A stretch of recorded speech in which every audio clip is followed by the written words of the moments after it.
สุดยอดแท้ๆแตกเป็นแตกแตกทางเงินมาลัยแตกทางยอดเบิงยอดสมหักแพงจัดให้มือวานนี่สุดยอดหลายกราบทักทายสบายดี FC ทุกคน FC ทุกท่านมาพบมาพ่อกับค่อยเจ๋เบาเล้าในคลิปนี้พบพ่อน้ำกันช่วงเศร้าๆทางผู้ชมอากาศก็ค่อนข้างวันดี แต่ถ้าสังเกตเบิ่งสีจะอมเหลืองๆแดงๆนิดนึงเพราะว่าแสงตะเว้นมื้อนี้ขึ้นเอาแต่เศร้าคาดว่าตอนสายๆบ่ายๆมันน่าจะฮ้อนดับฮ้อนดีเนาะมื้อนี้เนาะทักทายสบายดี FC ของน้องฮักแพง FC สาวน้อยลำเพิ่นโชว์แล้วก็ FC เจเบาเล้าทั้งสองฟังโขงโอ้ยห้องนี้ก็หากะสิมาเปิดตอนเช้านี่ยุ่งเท่าบินไกลหน้าไกลตากล้องพวกเฮาแท้ทางผู้ชมเนาะค่ำคืนที่ผ่านมาเป็นจังไดเหตุการณ์ที่เกิดขึ้นอยู่ทั้งฝั่งลาวแล้วก็ฝั่งไทยมีอย่างพ้นเด่นหรือบ่เนาะอยู่ทางฝั่งลาวก็มีแต่อุบัติเหตุทางผู้ชมเอ้ยสัตว์กันจนละเนระนาดเนาะ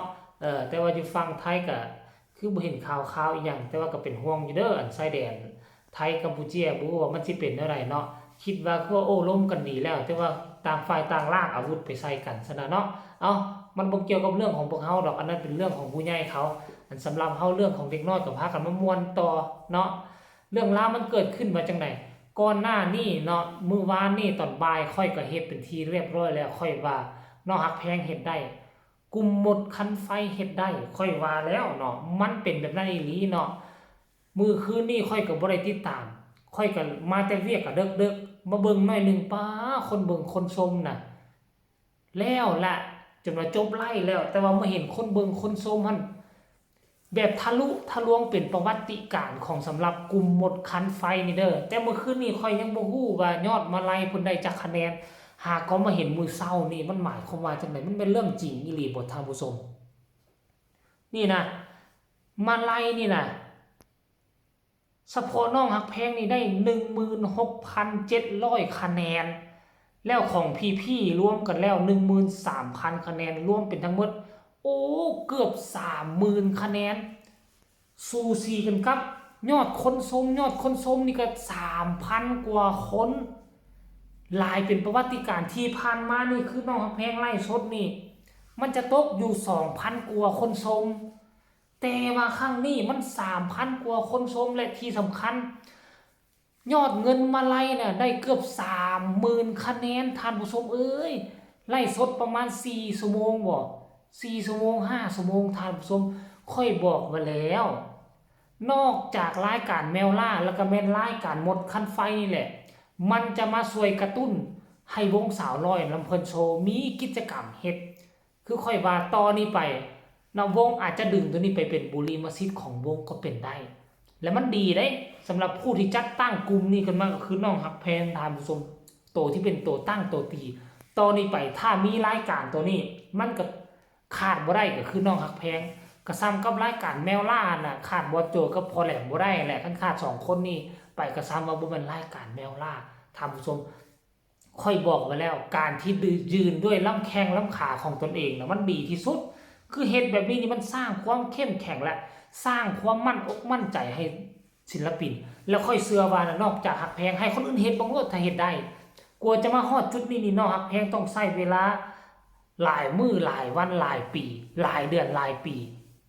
อันหลายปีบ่ว่าดอกว่าหลายเดือนฝึกฝนรอหลอมเฮียนไล่สดกับผักกับพวกจากที่เฮ็ดลิ้นๆมันเฮ็ดไปเฮ็ดมามันเข้าทางได้ถามผู้ชมบัดนี้มันเข้าทางแล้วก็สามารถสานต่อได้เฮ็ดให้มันมีคุณภาพขึ้นหลายกว่าเก่าที่สำคัญคือเฮ็ดทุกครั้งนี้ยอดวิวมันจะเพิ่มมันจะทะลุทะลวงหลายขึ้นและผู้เฮ็ดก็จะมีกำลังจิตกำลังใจเนาะมุ่งหน้าเฮ็ดต่อไปท่านผู้ชมที่สำคัญเรื่องมาลัยก็อันช่วงแล้วบ่แม่นช่วงเลียวช่วงที่ผ่านมานะมีครั้งหนึ่งครั้งล่าสุดนี่เนาะครับแพงไล่สดก็คือว่าได้มาไล่ทะลุหมื่นท่านผู้ชม10,000 คะแนนและคนชมก็มีแต่ 2,000 คนชมเท่านั้นแต่ครั้งนี้นี่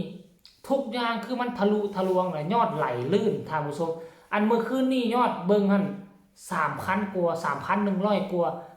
บ่แน่ได้อันมื้อเช้านี่มันทะลุ 4,000 กว่าคนชมแล้วบ่ท่านผู้ชมเนาะว่าค่อยว่าแล้วนะว่าฮักแพงเฮ็ดได้ บ่คิดบ่ฝันเห็นบ่นี่อันตัวเมื่อคืนนี่7ชั่วโมงที่ผ่านไปเห็นบ่ล่ะคนชมนี่ละแม่น 3,108 15 คนชมโอ้ท่านผู้ชมบ่ธรรมดาเด้เฮ้ย